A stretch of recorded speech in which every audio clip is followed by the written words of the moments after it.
Hey, relentless goal achievers, let's face it, there's so many different things we can do to improve our initial meeting with a potential client. Well, in this video, in this short video, I'm going to give you 3 things that you can do that's going to skyrocket the chances of you closing that deal. Because I'm a firm believer that it's not about closing the deal, it's about opening the deal. You know, in the sales world, everybody talks about ABC, always be closing. Well, if you don't set it up properly on a front end, chances are you're not going to have a good job or a good opportunity or a good chance to close it on the back end because we didn't build the rapport, we didn't build trust. They probably don't like us. They're getting pitched by 50 other people. So check out these 3 things. You're going to love it. And before you do, if you're not in the Facebook community yet, go check out Relentless Goal Achievers community. It's all free. We're in there having a great time. Would love to see you there. I think we're almost at 800 members now, and would love for you to join as well. And in the link to this video, I started what's called the Relentless Goal Achievers Arsenal. This is literally an arsenal that once you're in, we're going to continue to update with amazing downloadable content that you can use. So for example, Martha Krejci gave us 90 days of content in 90 minutes. It's a video that she did completely free in the arsenal. Julie Riesler, who's an incredible coach, gave us a toolkit that you can download to work through your self-limiting beliefs and help you design the life that you truly want. I have a lot of different sales downloads in there that you can use on how to identify different personality styles you're selling to, how to sell to them. If you're a sales leader, there's a mind map for 37 different sales meeting ideas you can download. Anyway, all free for you in the arsenal. Get it and let's get going. Okay, so today I'm going to give you 3 things you can do to whoop your first initial sales meeting. All right, and number 1 is do your homework. It sounds simple, but do the research. But here's why. Because when you show up to that meeting, I want you to show up and activate 2 principles of reciprocity that Dr. Cialdini teaches. 2 principles of persuasion that Dr. Cialdini teaches. 1 is reciprocity, and the other one is liking. So the principle of reciprocity pretty much says that when you give something to someone, they'll feel obligated to give it back to you. However, the thing that you give to them has to be meaningful, specific, and unexpected for it to really, truly activate that principle. So what do? If you do homework and you find out that this person is from Maryland, and Maryland is known for their crabs and their Old Bay seasoning, right? Get online, get a can of Old Bay seasoning. It might cost you $5. But imagine showing up to the meeting and saying, hey, before we get started, I know you're from Maryland. You're now in whatever state you're in. I thought I'd give you a little taste of home. Here's some Old Bay seasoning. They're going to love you. They're going to absolutely love you for that. Or whatever that thing is, that's one way that they're going to like you, and they're going to feel like you did something for them. Somewhere in their brain, you're going to activate a thing that says, I got to do something for this person. Trust me, it works. But it will only work if it's unexpected, meaningful to them. They got to find it meaningful.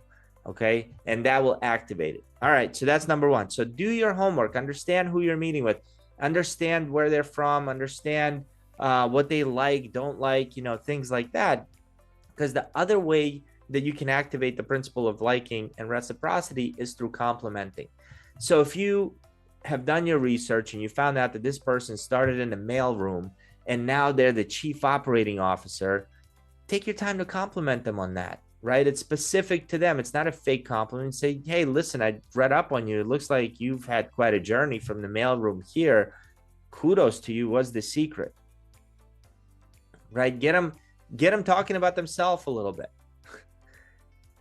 I went through a training one time, and the instructor said they just put GOY on the board.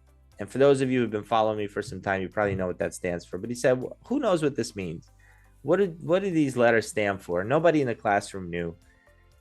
And he told us it stands for get over yourself. And I was like, that makes sense. And so that GOY, I always keep that at the forefront. So make it all about them. Get over yourself. One mistake that sales professionals make is we show up and we start throwing up all about us, all about our company, our services, and we don't take the time to make sure that that person feels like they're special, unique, in an ethical, genuine way, not fake way, right? Like you got to find something that truly does stand out. Okay, so number one, do your homework and research. Number two, and I'm just looking down because I wrote these things down. I got a little notepad. I thought through this video. Number two is set your intention for the meeting. Set the intention. I went through a photo reading course a while back, and photo reading is pretty awesome. It's this concept that we are equipped, like our eyes, everything we see, hear, smell, taste, touch gets stored in our memory. So all of us, every human being has a perfect memory, unless you had, brain damage or something like that, like a, traumatic brain injury. All of us come equipped usually with if our brain has nothing wrong with it, with a memory that's perfect. So everything you've ever seen since you were a little baby is stored in here. What we're bad at when we say I don't have a good memory, what we're really saying is I don't have a good recall system. What we're bad at is finding this stuff. It's like, if you have 20,000 pictures on your iPhone, finding the picture you took last October may not be that easy, right? And so what photo reading does is it teaches you how to take a snapshot of a page. And so when you're reading a book, you literally flipping a page, looking at it, and it goes in there and it teaches you how to recall it.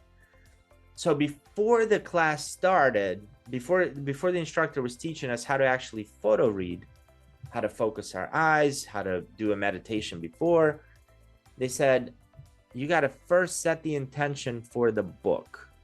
Like, what are you trying to figure out? What do you want to get out of this book? This lesson comes to mind because I have quite a few Christian friends who love to read the Bible. And I was talking to a buddy of mine. He's reading the Bible for I don't know what time. And I asked him, I said, hey, so help me understand. Why do you keep rereading the Bible? I couldn't understand. It made no sense to me. You already know what's in it. Why are you reading it? He said, well, the first time I read it, I just read it as a Christian. Now I'm reading it as a father. Then I'll read it as a husband. See, he's got a different intention. Same book, different intention. He's getting different things out of it every single time he reads it. That's the power of setting the intention. Most of us sales professionals go into meetings with a potential client and we don't know why we're there. We don't have a specific goal. Is it to gather information, or is it to close the deal? Or is it to educate them on something? You have to have a clear goal in mind for every single meeting that you are going into. Sorry, got a little blah. All right, number three, how do you start the meeting? So if you have a gift, great. You gave it to them, and now it's time to get into an actual business conversation. What do you say or what do you ask to begin that meeting?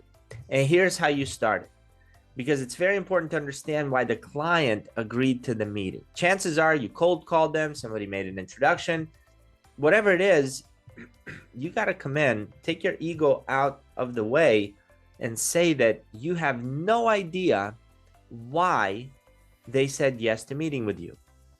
And it's a fair statement, because unless they've told you exactly why they want to meet with you, you really have no idea. And trust me, your competition's knocking on their door. So the best first question you can ask to start any meeting and really open up the door to conversation that's going to be meaningful and matter is you say, hey, before we get started, John, what interested you in meeting with me today? And then you just be quiet for a few minutes, because you want to really understand what it was that John agreed to. What did you say, or what did somebody say that said, oh, you know what? I should meet with him because we have this problem. And trust me, if you start off that way and John tells you exactly the reasons why they agreed to meet with you, you can now start asking so many different questions. And by the way, in the arsenal for free, you can download the 5 types of questions you should be asking on every first meeting, and that'll help guide you the rest of the way. So be sure to download it. I want to thank you for tuning in, and I'll see you in the Relentless Goal Achievers Tribe on Facebook. Have a good day, everybody.